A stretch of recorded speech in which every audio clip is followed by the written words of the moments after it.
Namaste students, my name is JVS Dr. Neeraj Bholia, Faculty of Agriculture and Veterinary Science, Jyoti Vidyapeeth, Women's University, Jaipur.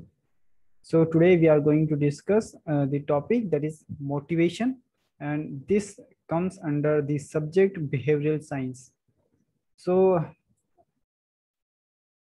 the motivation forces an animal to initiate the behavior. Okay, if we motivate you, you will study more. So motivation is a force that will uh, lead a result to work something, to perform a behavior something. Okay, so the word is derived from the Latin term that is motivus, and its meaning is a moving cause. So we suggest the activation or activating properties of the processes involved in the psychological motivation. Okay, so motives are often characterized into the primary motives, the basic motives, which are unlearned and common to both animals and the humans. Okay, so the second one is the secondary or the learned motives, which can differ from animal to animal and person to person. Okay, so the primary motives are thought to include, for example, the hunger, and the thirst, reproduction, the avoidance of pain, and perhaps the aggression and fear. So these are included in the primary motives. Okay, secondary motives, they typically studied in the humans only, not in the other animals, and that include the achievement. So achievement is a secondary motive, then power motivation, then numerous other specialized motivations are there. Okay, so the motivation can be studied through various approaches like the uh, physiological, the psychological, and physical approaches are there.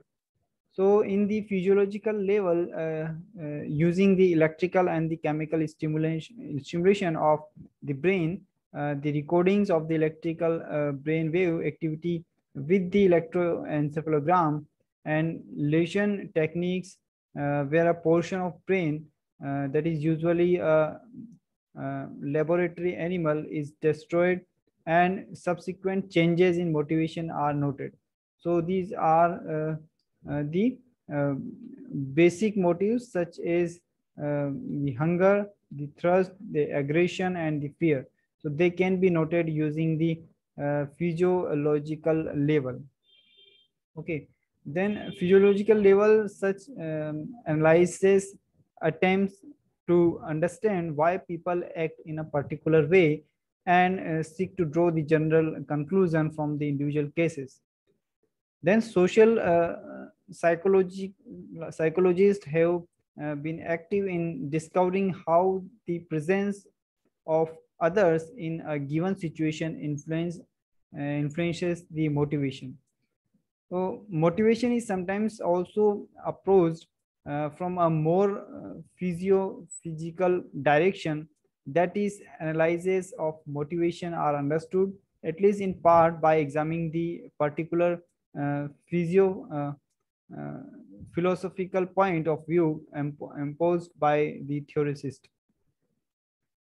So the motivational stimulus may be external or internal. Okay, so for example, the increasing day length induces the territorial behavior,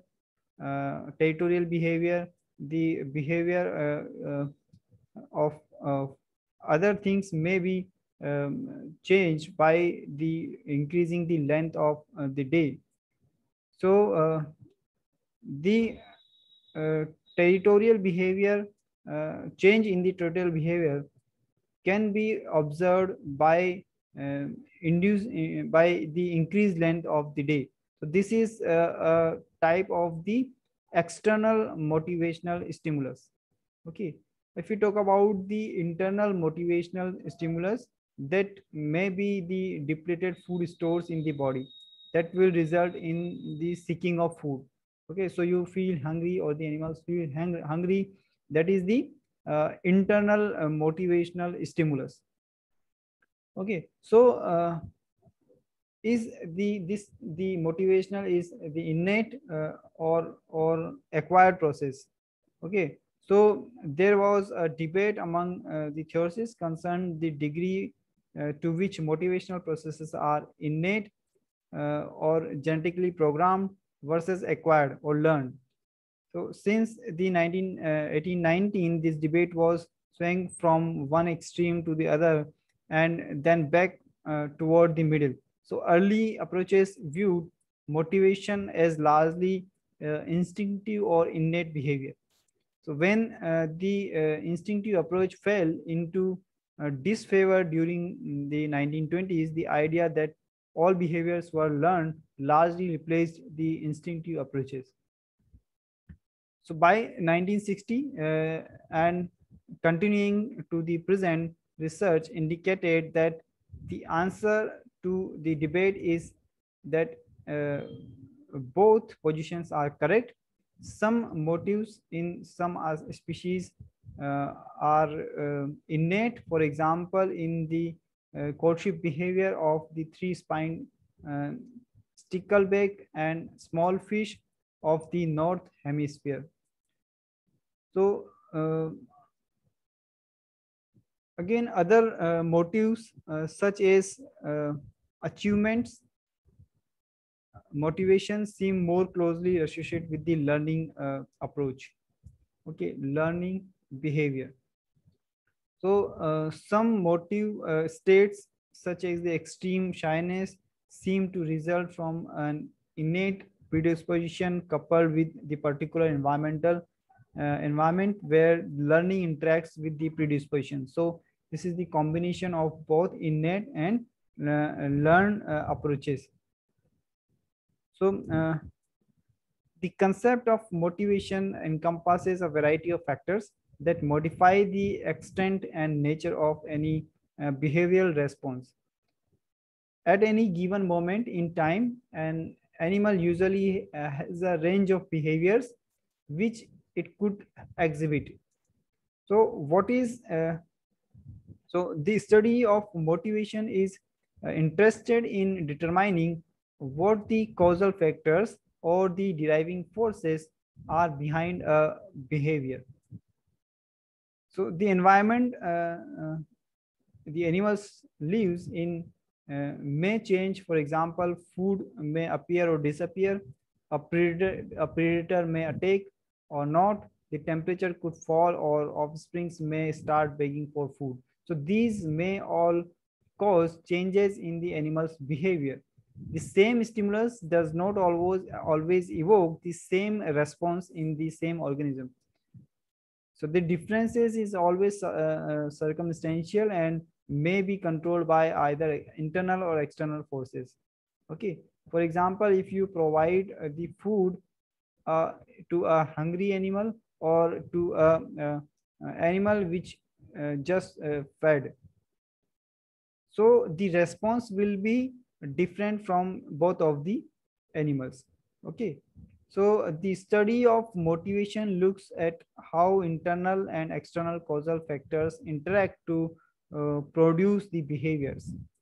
So the motivation must be considered as we do not know the exact mechanism as to why a behavior occurs. And animal welfare and the productivity is likely to be compromised when highly motivated behaviors cannot be expressed or when a functional goals is not achieved in the uh, uh, animal husbandry. So the understanding of motivation allows us to make the predictions about when welfare will be compromised.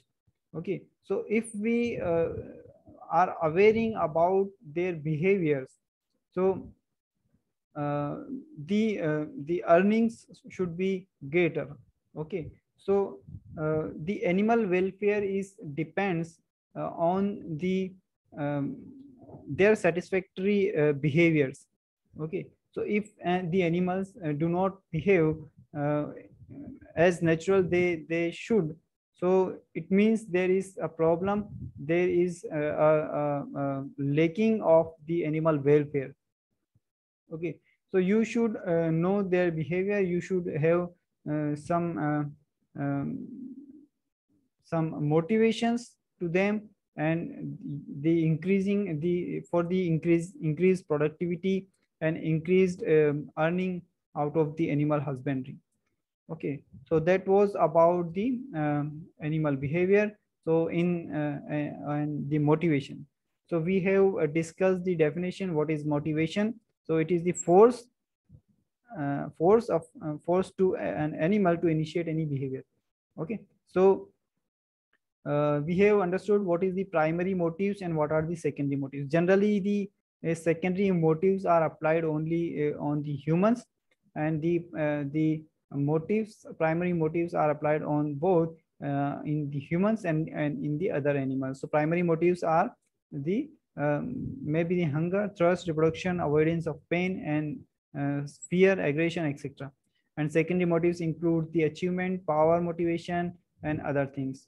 Okay, so we have studied that what are the various approaches to study the motivation. The physiological, psychological, and physiophysical approaches are there. Okay, so we have all, studied uh, the external and the internal stimulus of for the motivation. And one example I have given, the external um, is the length of the daytime may be change the behavior of an animal. And in the internal stimulus, we can say the hunger is the example of the internal stimulus. And same stimulus will be give different types of the behaves in the different animals or in the same animals also. Okay, if the same individual, or we can say that there are two individuals of the same species, one is hungry and one is having fed just now.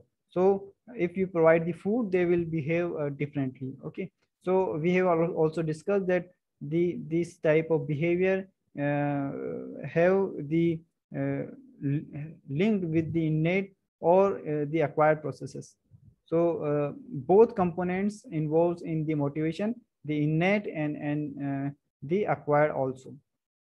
Okay, so finally, in the conclusion, we can say that the study of motivation is necessary for the animal welfare, for the better earning, for all the animals. So hope you are satisfied with this detailed session.